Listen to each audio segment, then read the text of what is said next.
We flipped a coin, okay? You and me. You and me. Coin flip is sacred. Y'all ready for a show today, baby? Showtime, baby. We've been waiting all week for this. This is where it happens right here, man. We man up, we stand up. We man up, we stand up. We all we got. We all we need. We all we got. We all we need. We all we got. We all we need. Hit anything that moves. We're playmakers, man. We best, nothing less. You don't like this one. Trust me, you don't like it. We're between the white lines. This is football. Welcome to the big league. I won the toss. I took the football. Drive it down that throat. Are you out of your mind? Are you out of your skull? Hey, every season is full of defining moments. Let's make this day a defining moment for us in our quest.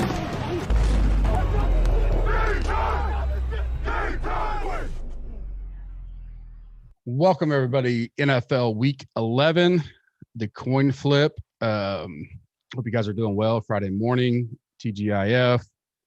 Pretty good slate of games this week. And we started last night with Cardinals, Seahawks.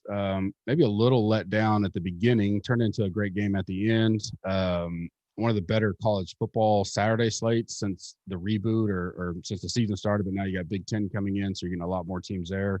Solid 4-game slate tonight that Bobby will be covering.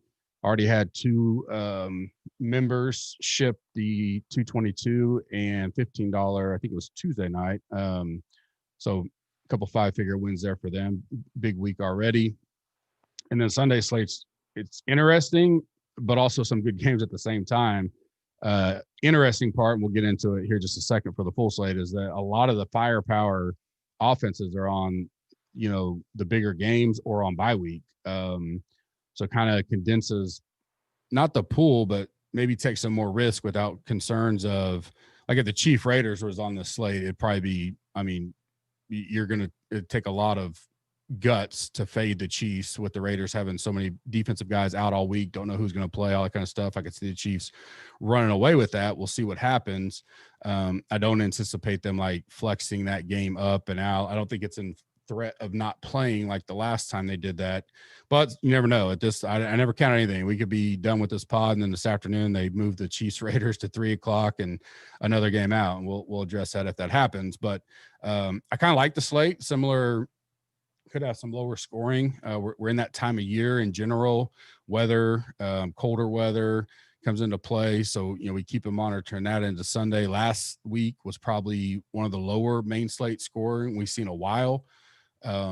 I mentioned that I was going way light because I was heavy on the Masters and I was going to go bigger on round 4, which turned out to be positive. As I hit the 50,000 on the 555 on Sunday, but I did go pretty light on NFL and I just kind of banked that. I had enough, Hopkins, Murray to salvage I think 40%, 45% of my exposure that week in NFL, which was low, but, probably the most frustrating part was how big I've been on Swift all year and taking chances. And I really didn't get him in many lineups last week, and he goes off, right? And now he's probably going to be chalk. So that's probably frustrating. When you ride a guy like that, you probably should just keep riding him. I didn't hate him last week. It just didn't really come into the builds per se. So that's a little frustrating, but is what it is, right? You got to live with it and move on. Betting wise was about break even in NFL. I think I literally lost half a unit total. Started out with the loss last night with the Cardinals. But got a good slate on Sunday. There's a few games I like. I'm more waiting on some injury weather news. I released 3 plays yesterday to the premium members. So I'm looking forward to it. I think it'll be a good weekend overall. We got Bedlam here in Oklahoma, hence the gear. I will be going to that game tomorrow night, so I'm looking forward to that as well. Use the code GC15, 15% off. You can join now, get a month or annual at that, any package you want. We got one more week. This is the last week of golf, and we get I think 1 week break, maybe 2, and then we get the Mayakoba, and then a couple weeks break for the holidays, and then full on for like 40-something weeks in a row. Basically, I don't think there's a week off in there hardly, as it stands today. Starting with the Tournament of Champions in January. As always, rate and review us on iTunes, helps us out a lot. Like us on Instagram, Facebook, and subscribe to us on YouTube. We're trying to grow that platform. And one of the things we're going to work on in this quote unquote off season of golf, we'll still be doing football and all that though. So that'll be full fledged, is, just working on our structure of our YouTube channel. And then what kind of shows can we add to it, to expand upon what we already do.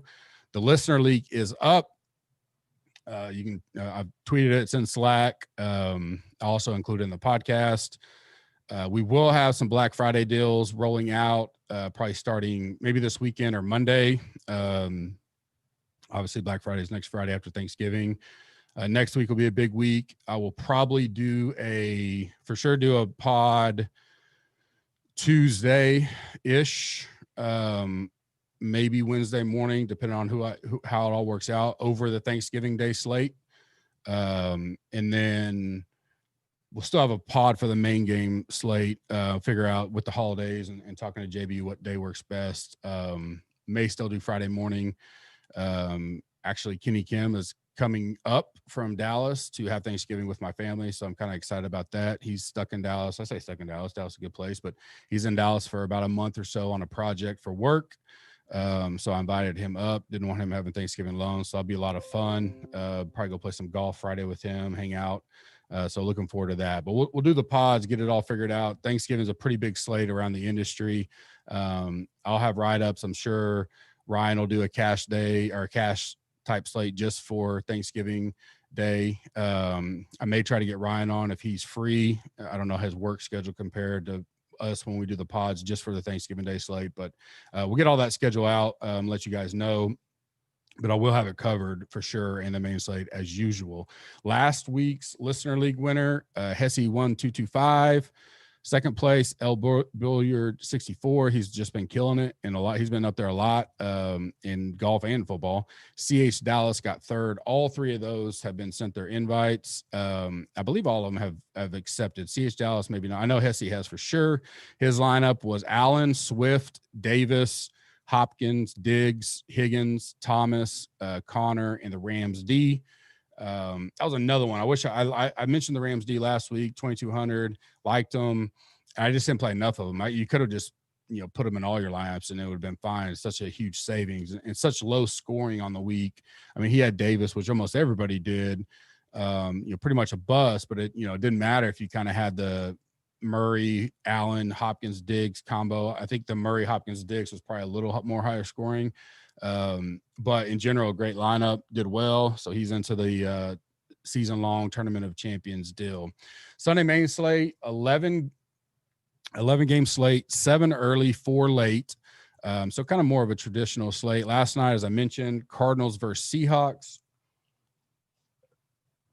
Sunday night, Chiefs versus Raiders. Monday night, Rams versus Bucks. So none of those guys will be on the main slate this week. Pretty good firepower there missing from the main slate. So it'll make for some interesting discussions as we get closer to Sunday.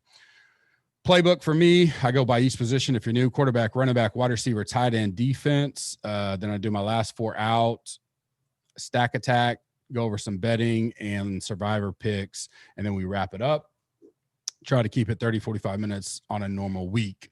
Quarterbacks, interesting this week because you can actually drop down and there's several viable. One of the few, normally your ownership pretty much lends itself to 2 or 3 quarterbacks, and it's going to be much more spread out in general.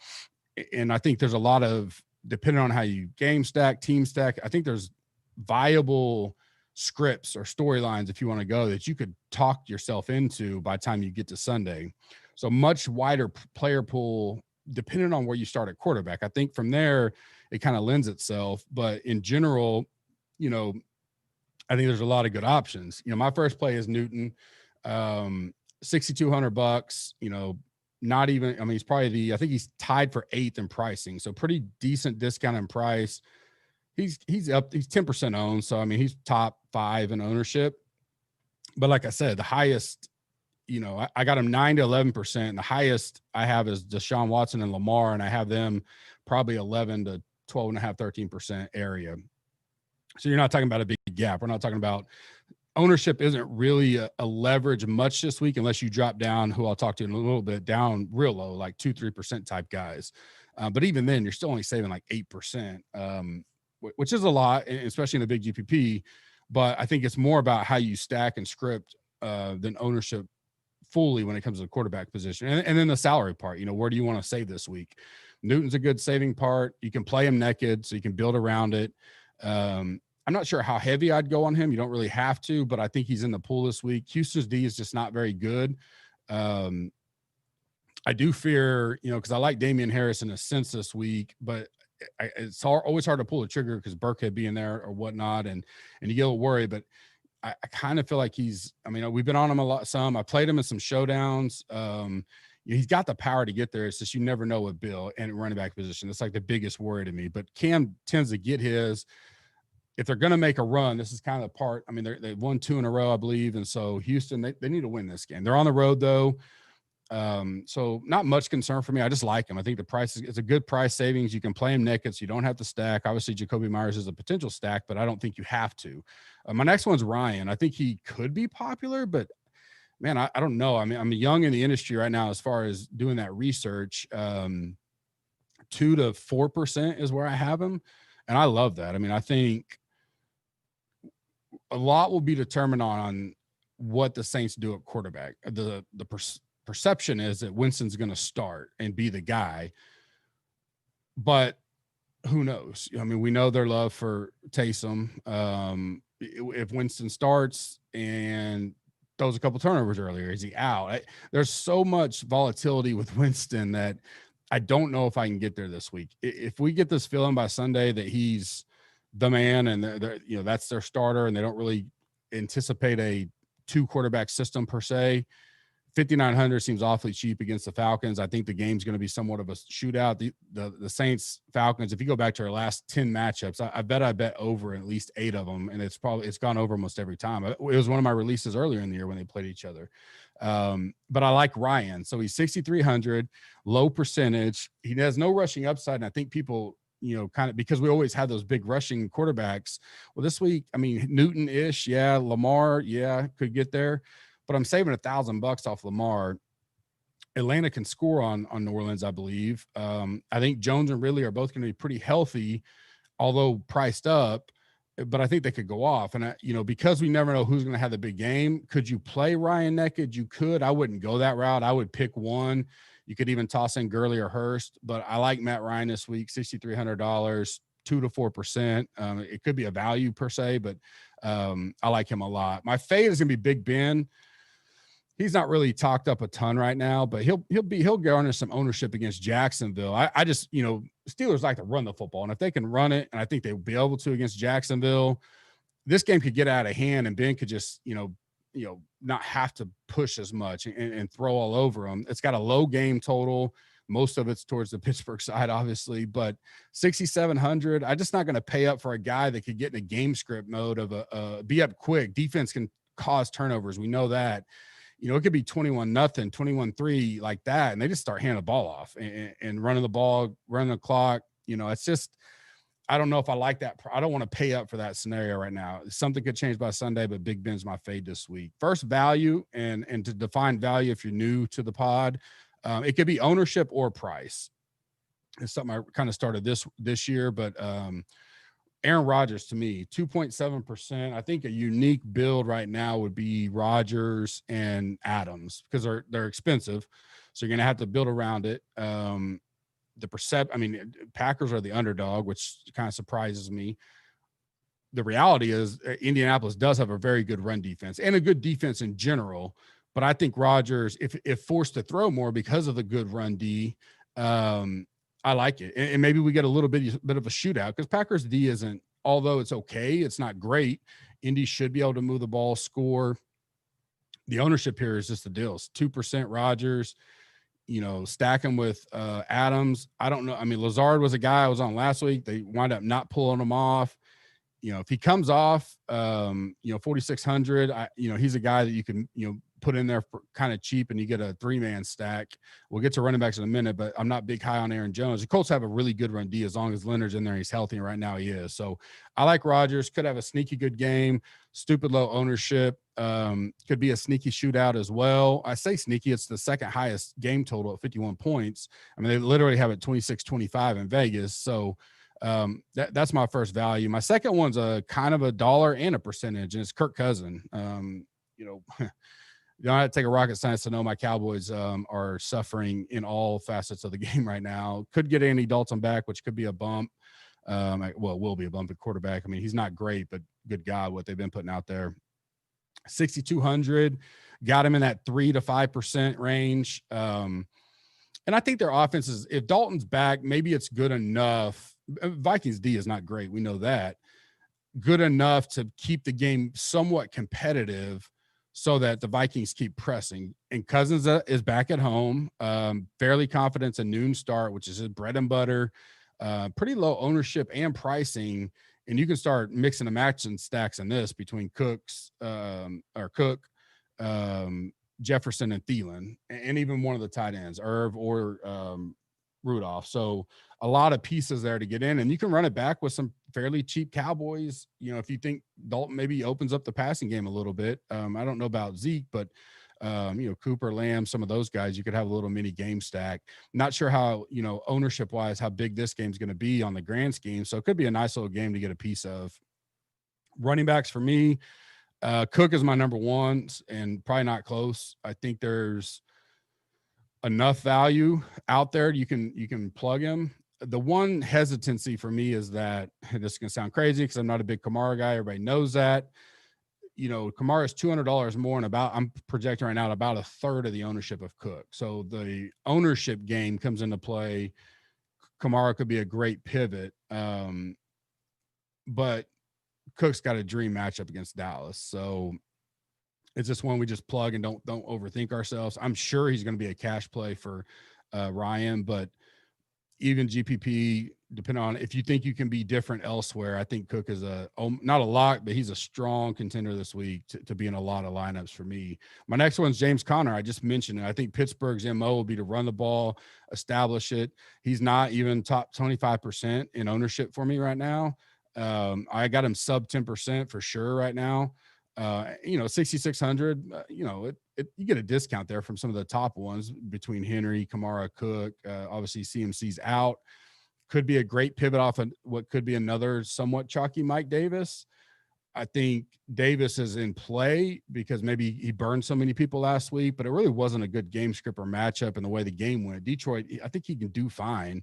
And he's not in my list right here, but he's certainly right on the fringe, Mike Davis is, if everybody's going to move to, say, a Swift. So I got Swift 4 times the ownership of Connor right now. I'll gladly pay $200 more for Connor and fade that ownership here and eat a chalky Cook. But I don't know if I'd start Cook Swift. That probably, you could by all means, just got to get real unique after that. So Cook and Connor are my 2 plays this week. My fade is Aaron Jones. I believe a lot in this Colts defense. I've talked about it. As long as they have Leonard at the linebacker, they're good. They're really good. Where Jones could come in is catching. So he's still viable, but at 7,200 against a tough D, Jamal Williams could get some more looks, being that maybe they're going to start throwing because of how good the run D is for Colts. I think I'd just go elsewhere. And if I'm going to get in that Green Bay game, I really like the Rodgers-Adams part. And I don't think I want to pay up for Jones to get into a 3-man stack there. I'd actually, if I'm going to do that, I would look at a super GPP play or MME play would be Williams at 5,700, because I think he could have a bigger game than usual. It's not something I would lock in, but you know, that would be a potential look at over Jones. My first value is Melvin Gordon. Played him a few times, talked about him a few times. I mean, nothing great, but he's $5,100. So massive savings from those top guys, showing him 3 to 6%, 3 to 5% area. Not a big game total, but I think they'll be able to run the ball decently against Miami. I think they'll try to establish a run, take some pressure off of Luck. You know, I think Luck will be looking to, you know, short throws to Fant if he plays. Many things like that. And I just think it's a good value play if you want to go down there. Ownership and dollar-wise, 5,100 saves you a lot. My next one's Pirine. I know, you know, it's tough because you're like, are the Jets really trying to win? I've never believed in that stuff. And he's looked really well. And at 4,400, you know, maybe his ceiling is 14 points, 16 points. I wouldn't say ceiling, but a high game for him would be, you know, 16 points. Well, that's 4X ish almost. You you know, if he gets you 10 to 12 points down at 4,400 and he's going to be sub 5% owned, he's worth a look. I mean, I don't really like playing mini jets, but he is one bright spot I've seen lately. And the Chargers can, you know, be ran on a little bit. This isn't a great game script for him per se, but I don't mind him at that price. You know, there's not a ton of cheap guys down there this week that, you know, really stand out. Burkhead is one, if you believe in that, but, you know, I like Harris, but he's kind of up there, 5,700. You know, this guy's 4,400. So that's even a good savings from there. Even like Jamal Williams, I talked about, who we know is a RB2, is 5,700. I get it. Gore could still get his and take away, but, you know, if you're really looking to save some money, I think P. Ryan's one we take a look at this week at 4,400.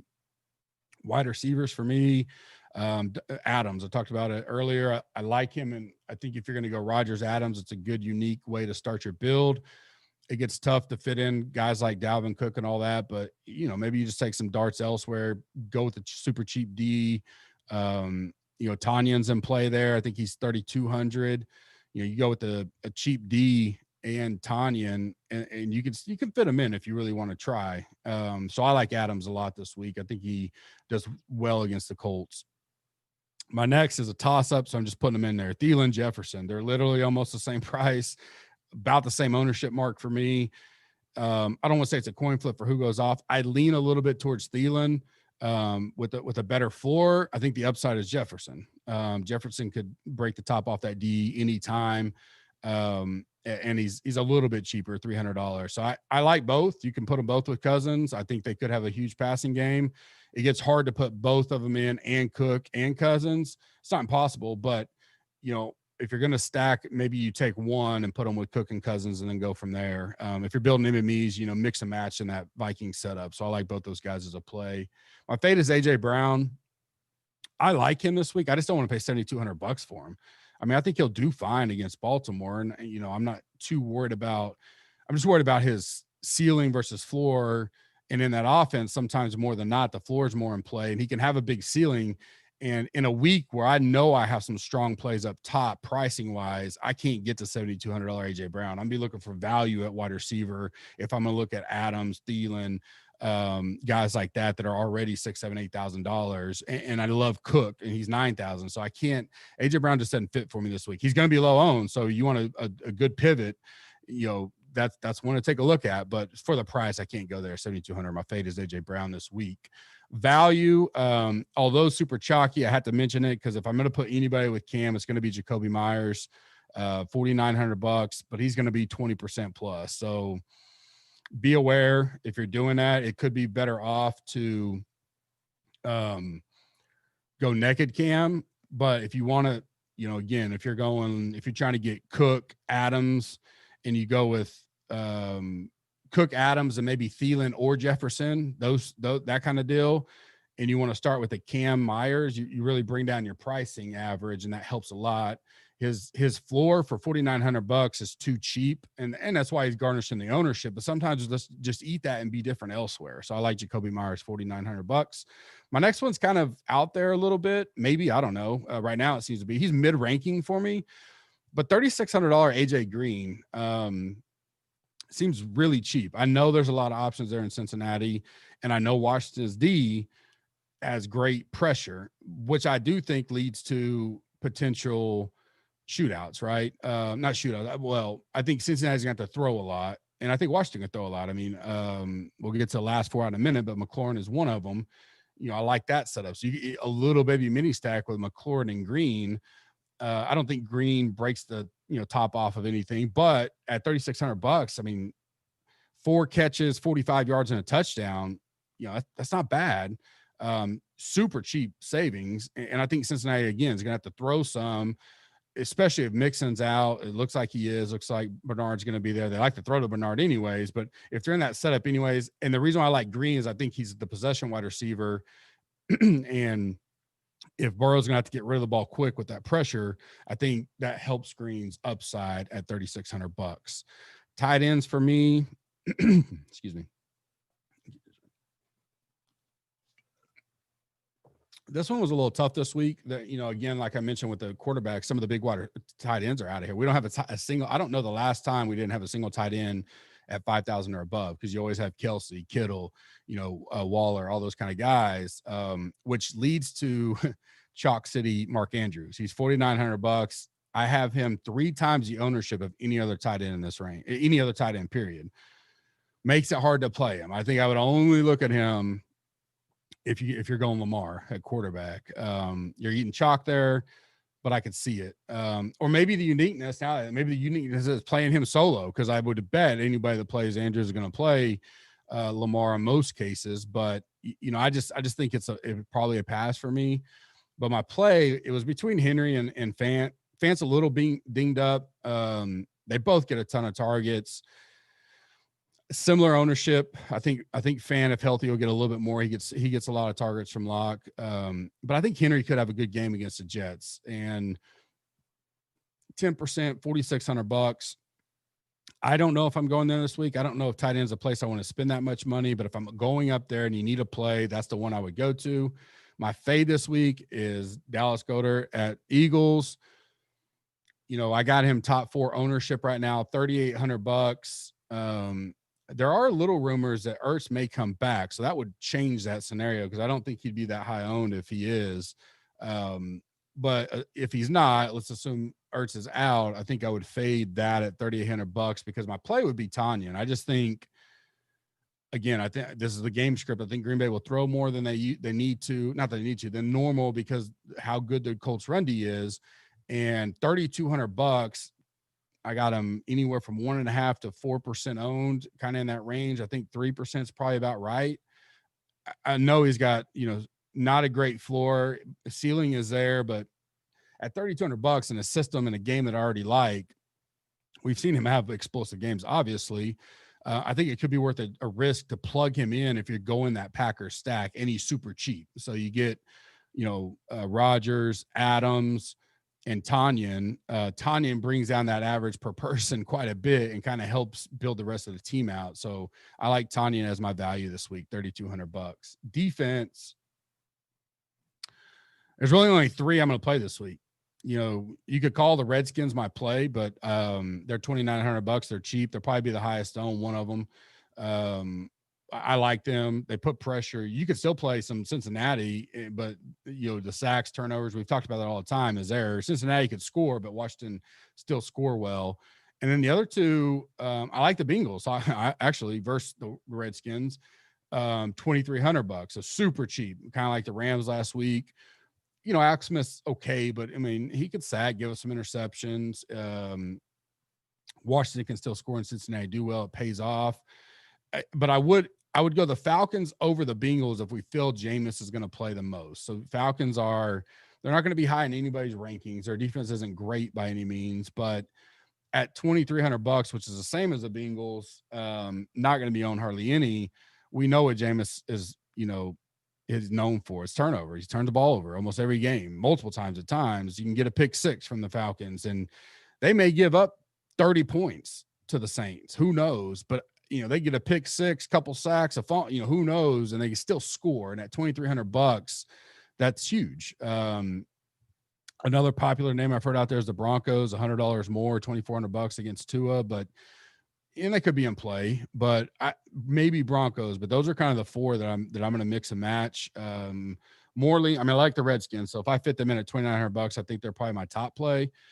And then if Jameis, as we know, going to play majority, or we assumes going to play majority of the snaps, I really like the Falcons, if not the Bengals. Maybe a little bit Broncos, but that's about it. My last 4 out this week, I already said one, McLaurin.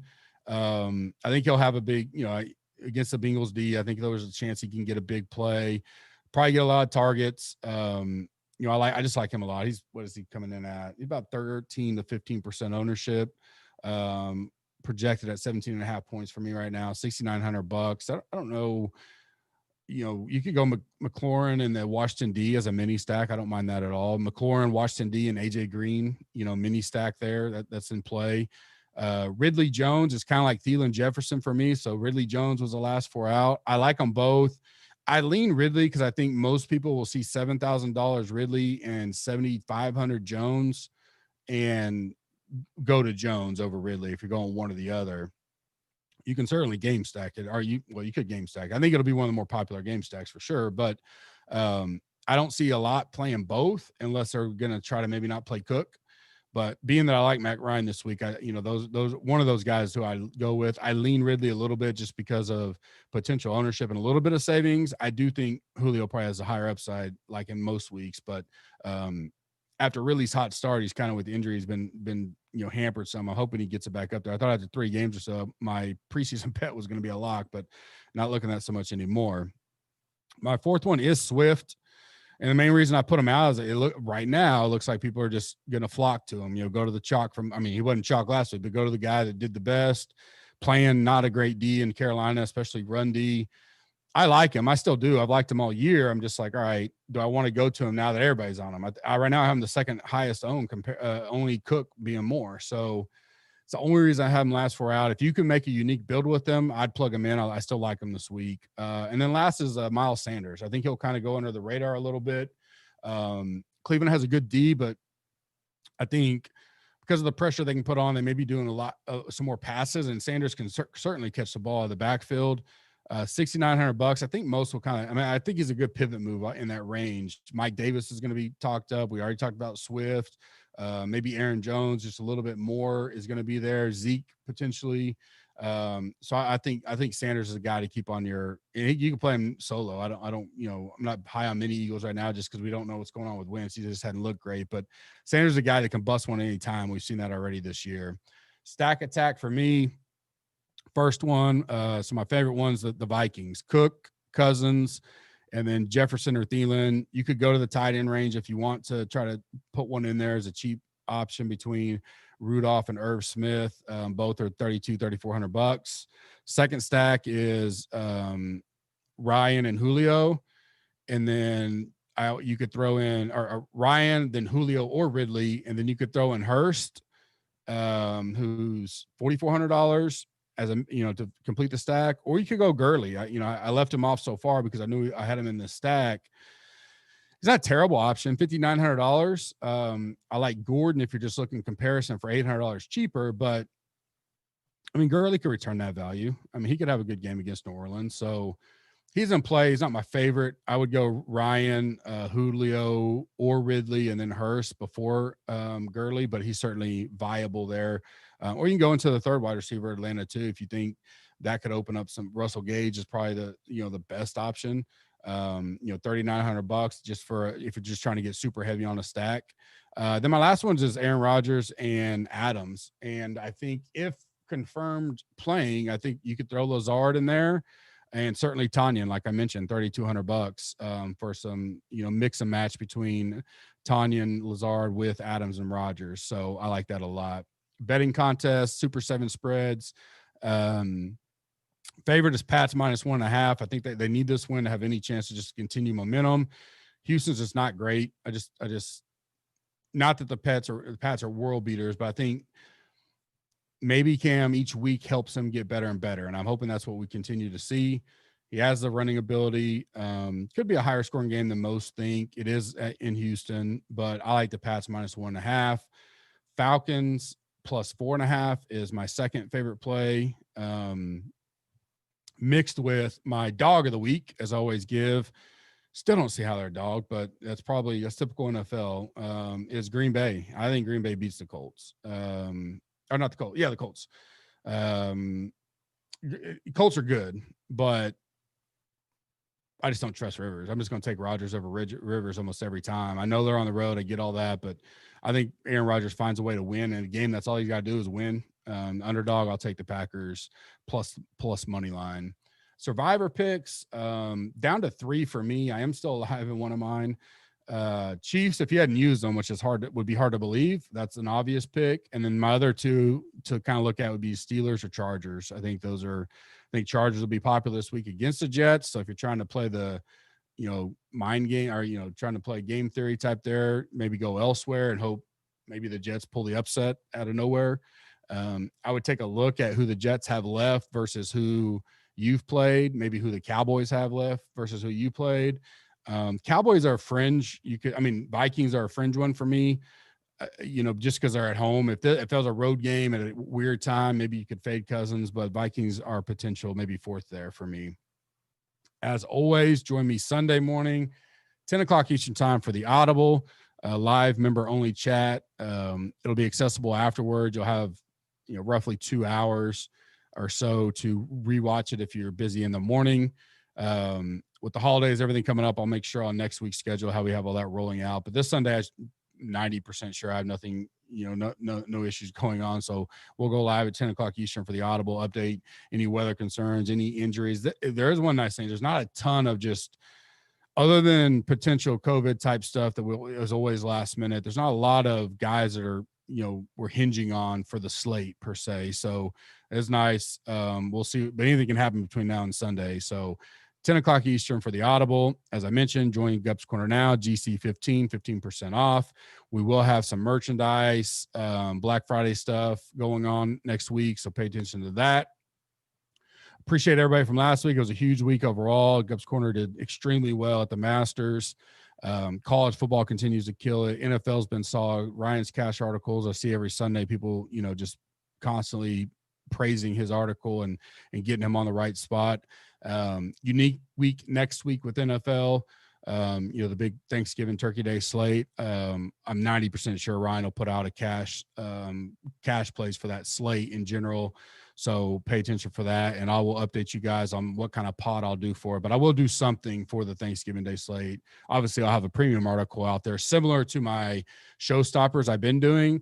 And what I'll probably do is do a 3-game slate article in that format, and then I'll do the Sunday night or the Thursday night game showstoppers as well. So I'll have 2 articles out that day. We'll have you all covered there, and then we'll still cover the main slate, which will be a smaller slate with the other games going on, smaller than usual, but it'll be exciting and it'll be fun next week. I love Thanksgiving in general. This is the first time we've been back home in 5 years, meaning living here. We visited and all that kind of stuff, but generally this week's so busy sports wise, I don't travel a lot, when we were out of town, but it's gonna be nice to be here with family. It's super awesome to have Kenny come up. I'm looking forward to it. We all have a lot to be thankful for. I'm certainly thankful to all you guys, all the premium members that help continue to grow. We had a huge November, still got 10 days left to keep growing it, but the Masters push was massive for the site. Working on a business plan now that I'll be presenting to the premium members on what we're rolling out and when we're going to roll it out in 2021. A lot of awesome things we're working on behind the scenes. Obviously, everything takes longer than you expect it to, but what we're planning on rolling out next year is going to really enhance the site, 10 times what it is now. So I'm looking forward to that. Hope you guys have a blessed day. I will see you Sunday morning, 10 o'clock Eastern for the Audible. Thank you.